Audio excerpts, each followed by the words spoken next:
আবার হামলা, আগামীকালও তাই। তার পরের রাতেও চলবে একই অভিযান। আর এর পরের সপ্তাহে লক্ষ্য হবে ইরানের বিদ্যুৎ কেন্দ্র ও সেতু।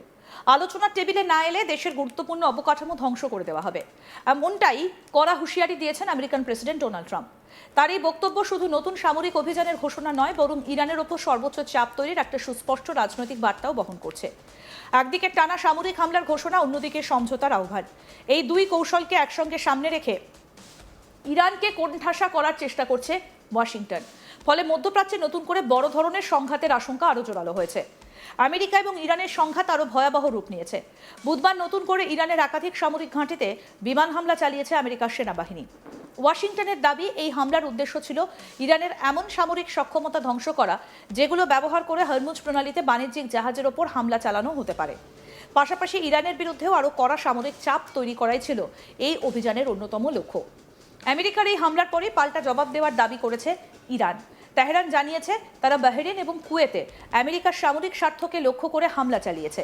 ইরানের দাবি, কুয়েতের আলী আল সালেম বিমান ঘাঁটির অস্ত্র ভাণ্ডার এবং ড্রোন উৎক্ষেপণ কেন্দ্রেও আঘাত হানা হয়েছে। তাদের বক্তব্য, সাম্প্রতিক আমেরিকার হামলার জবাব দিতেই এই অভিযান চালানো হয়েছে। মঙ্গলবার এক আন্তর্জাতিক সংবাদ মাধ্যমকে দেওয়া সাক্ষাৎকারে ট্রাম্প জানিয়েছেন, কি বলেছেন ট্রাম্প আসুন দেখাই আপনাদের। ইরানের সামরিক সক্ষমতা অনেকটাই কমিয়ে দেওয়া হয়েছে, আর এই হামলা চলবে কিনা তিনি তখন বলেছেন, হ্যাঁ চলবে। আমি যতক্ষণ না বলছি যথেষ্ট হয়েছে ততক্ষণ অভিযান চলতেই থাকবে। সামরিক ভাষায় যাকে সক্ষমতা কমিয়ে আনা বলা হয় সেটাই আমরা করেছি। তবে তাদের কিছুটা লড়াই করার ক্ষমতা এখনো আছে। এটা একজন শক্তিশালী বক্সারের মতো। আপনি ভাবলেন তাকে হারিয়ে দিয়েছেন, কিন্তু সে আবার ঘুরে দাঁড়িয়ে পাল্টা আঘাত করলো। তাই তাদের কিছু শক্তি এখনো আছে, যদিও সেটা খুব বেশি নয়। আর যদি তাদের পুরোপুরি দুর্বল করে ফেলতে হয় তাহলে সেটাও আমরা করব। জ্বালানি স্থাপনার বিষয়ে এখনই বিস্তারিত বলছি না, সেটা শেষের জন্য রেখে দিচ্ছি। তবে শেষ পর্যন্ত সেগুলো আমাদের টার্গেট হবে। আজ রাতে আমরা খুব শক্তিশালী হামলা চালাবো, আগামীকাল রাতেও একইভাবে হামলা হবে, তার পরের রাতেও তাই হবে। এর পরের সপ্তাহে তাদের পরিস্থিতি আরও খারাপ হবে। তখন আমাদের লক্ষ্য হবে বিদ্যুৎ কেন্দ্র ও সেতু। তারা যদি আলোচনার টেবিলে না আসে তাহলে আমরা তাদের সব বিদ্যুৎ কেন্দ্র এবং সেতু ধ্বংস করে দেব। আমি মনে করি তাদের সামনে সমঝোতা ছাড়া আর কোনো পথ নেই। প্রায় 1 ঘন্টা আগেও তাদের কাছে বার্তা গেছে, সমঝোতা করে নাও, কারণ প্রতিবার তারা চুক্তি ভঙ্গ করেছে। আমরা বেসামরিক মানুষের নিরাপত্তার ব্যাপারে অত্যন্ত সতর্ক, কিন্তু আমি তাদের স্পষ্ট করে বলছি, সমঝোতা করাই ভালো, না হলে শেষ পর্যন্ত কিছুই অবশিষ্ট থাকবে না।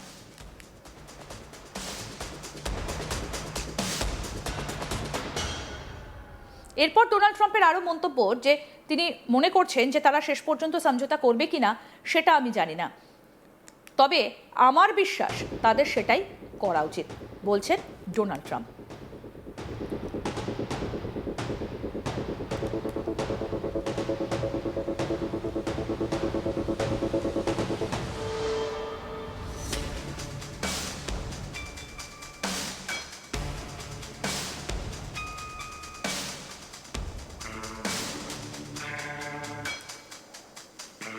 এর মধ্যে সবথেকে কঠোর হুঁশিয়ারি আসে ইরানের বিদ্যুৎ কেন্দ্র এবং সেতুগুলো নিয়ে। ট্রাম্প বলেন, ইরান যদি আলোচনার টেবিলে ফিরে না আসে তাহলে দেশটার সব বিদ্যুৎ কেন্দ্র এবং গুরুত্বপূর্ণ সেতু ধ্বংস করে দেওয়া হবে। তার দাবি, সামরিক চাপ বাড়ানোর মূল উদ্দেশ্যই হচ্ছে তেহরানকে আলোচনায় ফিরিয়ে আনা। ট্রাম্পের অভিযোগ, অতীতের একটা সমঝোতার ইরান চুক্তি ভঙ্গ করেছে, তাই এবার কঠোর অবস্থান নেওয়া ছাড়া অন্য কোনো বিকল্প নেই বলে মনে করছে আমেরিকা। তিনি আরও জানান, প্রায় 1 ঘন্টা আগেও ইরানের কাছে বার্তা পাঠানো হয়েছে যাতে দ্রুত আলোচনায় ফিরে আসার আহ্বান জানানো হয়েছে। যদিও সামরিক অভিযানের ঘোষণা দিয়েছেন, তবুও বেসামরিক মানুষের নিরাপত্তার বিষয়ে সতর্ক থাকার দাবি করেছেন ট্রাম্প। তার ভাষায়, আমেরিকা হামলার সময় সাধারণ মানুষের ক্ষয়ক্ষতি যতটা সম্ভব এড়িয়ে চলার চেষ্টা করছে। তবে তিনি একই সঙ্গে সতর্ক করে বলেন, সমঝোতা না হলে শেষ পর্যন্ত ইরানের জন্য পরিস্থিতি আরও ভয়াবহ হয়ে উঠবে।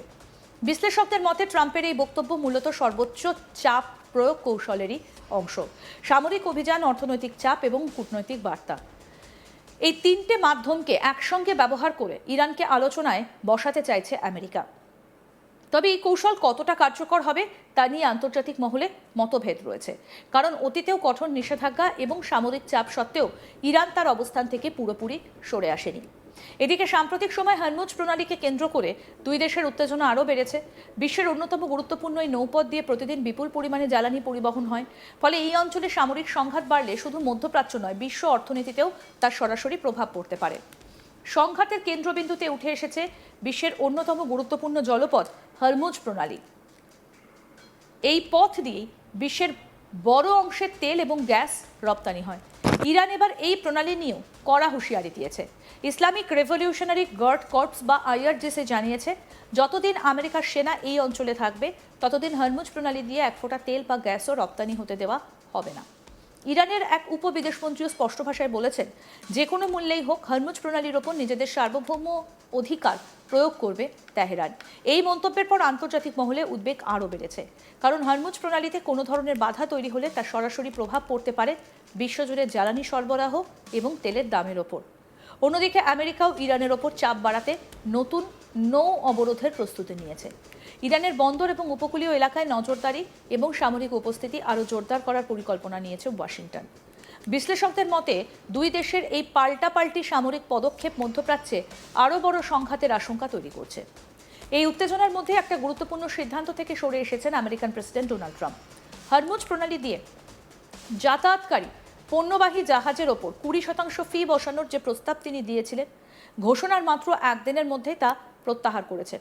যদিও এই সিদ্ধান্তের কারণ এখনও স্পষ্ট নয়, তবে যুদ্ধ পরিস্থিতির মধ্যেই ট্রাম্পের এই অবস্থান পরিবর্তন নতুন করে নানা জল্পনার জন্ম দিয়েছে। সব মিলিয়ে আমেরিকা এবং ইরানের সংঘাত এখন শুধু দুই দেশের মধ্যে সীমাবদ্ধ নেই, এর প্রভাব ছড়িয়ে পড়ছে গোটা মধ্যপ্রাচ্যে। পাল্টাপাল্টি হামলা, হরমুজ প্রণালী ঘিরে হুঁশিয়ারি এবং একের পর এক সামরিক পদক্ষেপে পরিস্থিতি ক্রমশ আরও উদ্বেগজনক হয়ে উঠছে। আন্তর্জাতিক মহলের আশঙ্কা, দ্রুত উত্তেজনা না কমলে এই সংঘাত আরও বড় আকারের যুদ্ধের রূপ নিতে পারে। বিশ্লেষকদের মতে ট্রাম্পের এই বক্তব্য মূলত সর্বোচ্চ চাপ প্রয়োগ কৌশলের অংশ। সামরিক অভিযান, অর্থনৈতিক চাপ এবং কূটনৈতিক বার্তা, এই তিনটে মাধ্যমকে একসঙ্গে ব্যবহার করে ইরানকে আলোচনায় বসাতে চাইছে আমেরিকা। তবে এই কৌশল কতটা কার্যকর হবে তা নিয়ে আন্তর্জাতিক মহলে মতভেদ রয়েছে, কারণ অতীতেও কঠোর নিষেধাজ্ঞা এবং সামরিক চাপ সত্ত্বেও ইরান তার অবস্থান থেকে পুরোপুরি সরে আসেনি। সব মিলিয়ে ট্রাম্পের সর্বশেষ বক্তব্য মধ্যপ্রাচ্যের পরিস্থিতিকে আরও অনিশ্চিত করে তুলেছে।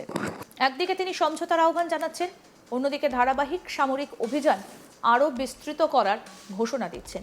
ইরান যদি আলোচনায় না আসে, তাহলে দেশটার গুরুত্বপূর্ণ অবকাঠামোকে লক্ষ্য করে হামলা চালানোর যে হুঁশিয়ারি তিনি দিয়েছেন, তা শুধু দুই দেশের সম্পর্ককেই নয়, গোটা অঞ্চলের নিরাপত্তা পরিস্থিতিকেও নতুন করে সংকটের মুখে দাঁড় করাচ্ছে।